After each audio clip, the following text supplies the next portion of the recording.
بسم اللہ الرحمن الرحیم۔ پیارے ناظرین محترم، السلام علیکم۔ آج کا ہمارا موضوع ہے رمضان المبارک اور اس کے آداب۔ رمضان المبارک اور اس کے آداب، یہ جھوٹ، غیبت، گالم غلوچ جیسی تمام بری باتوں کے خلاف ڈال ہے۔ روزہ میرے لیے ہے اور اس کا اجر بھی میں خود ہی دیتا ہوں۔ ارشاد ربانی۔ اللہ تعالیٰ قرآن کریم میں فرماتا ہے، اے ایمان والو، روزے جس طرح تم سے پہلے لوگوں پر فرض کیے گئے تھے تم پر بھی فرض کر دیے گئے ہیں تاکہ تم پرہیزگار بن جاؤ۔ رمضان کا مہینہ وہ ہے جس میں قرآن مجید نازل کیا گیا، جو لوگوں کے لیے سراسر ہدایت ہے، اور اس میں لوگوں کی صحیح رہنمائی کی باتیں ہیں اور غلط اور صحیح کو الگ الگ کر دینے والی صاف اور واضح باتیں موجود ہیں۔ سو تم میں سے جو کوئی اس مہینے میں موجود ہو وہ اس پورے مہینے کے روزے ضرور رکھے۔ حضرت سلیمان فارسی رضی اللہ تعالی عنہ سے روایت ہے کہ ماہ شعبان کی آخری تاریخ کو رسول اللہ صلی اللہ علیہ وسلم نے ہم کو ایک خطبہ دیا۔ اس میں آپ صلی اللہ علیہ وسلم نے فرمایا، اے لوگو، تم پر ایک عظمت اور برکت والا مہینہ سایہ افکن ہو رہا ہے۔ اس مبارک مہینے کی ایک رات شب قدر 1000 مہینوں سے بہتر ہے۔ اس مہینے کے روزے اللہ تعالیٰ نے فرض کیے ہیں اور اس کی راتوں میں بارگاہ خداوندی میں کھڑے ہونے یعنی نماز تراویح پڑھنے کو نفلی عبادت مقرر کیا ہے، جس کا بہت بڑا ثواب ہے۔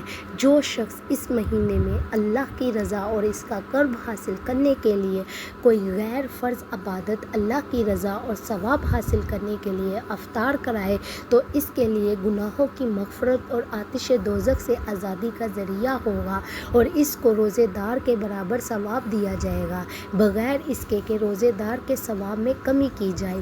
آپ صلی اللہ علیہ وسلم سے عرض کیا، یا رسول اللہ صلی اللہ علیہ وسلم، ہم میں سے ہر ایک کو افطار کرانے کا سامان میسر نہیں ہوتا تو کیا غربا اس عظیم ثواب سے محروم رہیں گے؟ آپ صلی اللہ علیہ وسلم نے فرمایا کہ اللہ تعالیٰ یہ ثواب اس شخص کو بھی دے گا جو دودھ کی تھوڑی سی لسی پر یا صرف پانی کے ایک گھونٹ پر کسی روزے دار کا روزہ افطار کرا دے۔ اس شخص کو اللہ تعالیٰ میرے حوض یعنی کوثر سے ایسا سیراب کرے گا جس کے بعد اس کو کبھی پیاس ہی نہیں لگے گی تاکہ وہ جنت میں پہنچ جائے۔ اس کے بعد آپ صلی اللہ علیہ وسلم نے فرمایا، جو آدمی اس مہینے میں اپنے غلام اور خادم کے کام میں تخفیف اور کمی کر دے گا، اللہ تعالیٰ اس کی مغفرت فرما دے گا اور اس کو دوزخ سے رہائی اور آزادی دے دے گا۔ حضور کرام صلی اللہ علیہ وسلم نے ارشاد فرمایا کہ رمضان کے 3 عشرے ہوتے ہیں۔ اس کا پہلا عشرہ سراسر رحمت کا ہے، درمیانہ عشرہ نزول بخشش کا ہے اور آخری عشرہ تو عذاب سے خلاصی کی دستاویز ہے۔ حضرت ابو ہریرہ رضی اللہ تعالیٰ عنہ سے روایت ہے، انہوں نے فرمایا کہ حضور سید اولین و آخرین رسول برحق صلی اللہ علیہ وسلم نے ارشاد فرمایا، جس شخص نے رمضان کے روزے رکھے حالت ایمان میں اور کیفیت احتساب میں، اس کے لیے اس کے پچھلے گناہ معاف کر دیے جائیں گے، اور جو شخص رمضان میں عبادت میں مصروف رہے گا حالت ایمان میں اور کیفیت احتساب کے ساتھ اس کی پچھلی کوتاہیاں معاف کر دی جائیں گی، اور جس شخص نے حالت ایمان اور کیفیت احتساب کے ساتھ شب قدری میں عبادت کی، اس کی گزاری کوتاہیاں بخش دی جائیں گی۔ روزہ ایک ایسی عبادت ہے کہ جس کے بارے میں سرکار دو عالم صلی اللہ علیہ وسلم کا ارشاد مبارک ہے کہ اللہ تعالیٰ فرماتا ہے، روزہ میرے لیے ہے اور اس کا اجر بھی میں خود ہی دیتا ہوں۔ یعنی اللہ اور اس کے بندے کا براہ راست معاملہ ہے کہ بندہ اللہ تعالیٰ کے حکم کی بجا آوری میں تمام دن کھانے پینے، نفسانی خواہشات سے روکا رہتا ہے اور اس کے ان آداب کی پوری پابندی کا خیال احساس رکھتا ہے اور ان پابندیوں کے مطابق اپنے دن رات کو گزارنے کی کاوشیں کرتا ہے، تو یقیناً اللہ تعالیٰ اس کا اجر خود ہی عطا فرماتا ہے۔ ایک اور حدیث مبارکہ میں ارشاد فرمایا، روزہ آدمی کے لیے ڈھال کا کام دیتا ہے بشرطیہ وہ اسے پھاڑ نہ ڈالے۔ حضرت ابو ہریرہ رضی اللہ تعالیٰ عنہ سے روایت ہے کہ جب یہ ارشاد فرمایا تو عرض کیا گیا، اسے کسی کے ساتھ پھاڑا جا سکتا ہے؟ ارشاد فرمایا، جھوٹ یا غیبت کے ساتھ، یعنی روزے کی حالت میں جھوٹ، غیبت، گالم گلوچ، لڑائی جھگڑا اور دوسری اسی طرح کی بری چیزوں اور بری باتوں سے سختی کے ساتھ ممانعت کی گئی ہے۔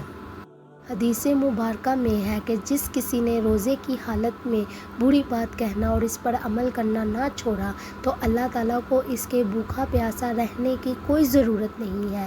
اگر کوئی روزہ دار روزہ رکھنے کے بعد میں فسق اور فجور، لڑائی جھگڑا، گالم گلوچ اور فحش گوئی یا دوسری اسی طرح کی باتوں سے نہیں رکتا تو یہ اس کا روزہ ہی نہیں بلکہ یہ اس کا فاقہ بن جاتا ہے جس کا اللہ تعالیٰ کے احکام کے ساتھ کوئی تعلق نہیں۔ ایک اور حدیث مبارکہ میں ہے کہ روزہ صرف کھانے پینے سے رکنے کا نام نہیں ہے بلکہ روزہ تو لغویات اور بری باتوں سے بچنے کا نام ہے۔ حضرت عبداللہ بن مسعود رضی اللہ تعالیٰ عنہ سے روایت ہے کہ جس کے اعضاء حرام کاموں سے نہیں رکتے اس کو میری طرح نہ کھانے اور نہ پینے کی کوئی ضرورت نہیں۔ جس طرح زبان کو فحش گوئی، غیبت اور جھوٹ سے بچنا ضروری ہے، اسی طرح انسان کے دوسرے اعضاء آنکھ، کان، ناک، ہاتھ، پاؤں کو بھی برے افعال سے بچنا ضروری ہے۔ حضرت عبداللہ بن عباس رضی اللہ تعالیٰ عنہ کی بیان کردہ ایک حدیث مبارکہ کے الفاظ قدسی کچھ اس طرح ہیں کہ جب رمضان کا مہینہ آتا تو رسول اللہ صلی اللہ علیہ وآلہ وسلم قیدیوں کو چھوڑ دیتے اور ہر سائل کی مراد پوری کرتے۔ رمضان میں بہت سی برکات اور انعامات ہیں، وہیں مسلمانوں کے دوسرے لوگوں کے ساتھ اچھے رویوں کی بھی تلقین فرمائی گئی ہے۔ نبی کریم صلی اللہ علیہ وآلہ وسلم نے ایسے عمل مبارک سے بھی اس بات کی توجہ دلائی ہے۔ گویا رمضان کا مہینہ رسول اللہ صلی اللہ علیہ وآلہ وسلم اس مہینہ میں باقی مہینوں کے نسبت بہت زیادہ جود و سخا اور کرم فرماتے۔ دین اسلام میں مسلمانوں کے لیے ہر موقع کے لیے آسانیاں رکھی گئی ہیں، جیسے قرآن مجید میں ارشاد ہوا، ترجمہ: اللہ تعالیٰ تمہارے حق میں آسانی چاہتا ہے اور وہ تمہارے حق میں تنگی ہرگز نہیں چاہتا۔ روزے میں کوئی مسافر یا مریض ہو تو اس کے لیے بھی رخصت کی اس طرح سے اجازت ہے کہ وہ اس حالت میں رمضان کے روزوں کی قضاء کے بعد دنوں میں ادا کرے۔ اگر کوئی شخص عمر کے اس حصے میں ہے یا مرض کی اس حالت میں ہے کہ اس سے سال کے باقی ایام میں بھی کسی بھی وقت روزہ رکھنا ممکن نہیں تو اس کے لیے فدیہ کا حکم ہے۔ ایک اور حدیث مبارکہ میں رسول اللہ صلی اللہ علیہ وآلہ وسلم نے اس مہینے کو صبر، غم خواری کا مہینہ قرار دیا ہے۔ دینی اصطلاحات میں صبر کے معنی اللہ تعالیٰ کی رضا کے لیے اپنے نفس کی خواہشوں کو دبانا، تلخیوں اور ناگواریوں کو برداشت کرنا، جس سے اس کے اندر ان غربا اور مساکین کی ہمدردی کا جذبہ بھی پیدا ہوتا ہے جو ناداری کی وجہ سے فاقوں پر مجبور ہو جاتے ہیں۔ اللہ تعالیٰ ہمیں تعلیمات قرآن و سنت نبی صلی اللہ علیہ وآلہ وسلم پر پورے طریقے سے عمل کرنے کی توفیق عطا فرمائے، آمین ثم آمین۔ ناظرین، یہ تھا ہمارا آج کا موضوع۔ آپ ہمارے چینل کو لائک، سبسکرائب اور شیئر کر دیں اور بیل آئیکن کے بٹن کو دبا دیں تاکہ آپ کو ہماری ہر آنے والی ویڈیو کا نوٹیفیکیشن ملے۔ شکریہ، اللہ حافظ۔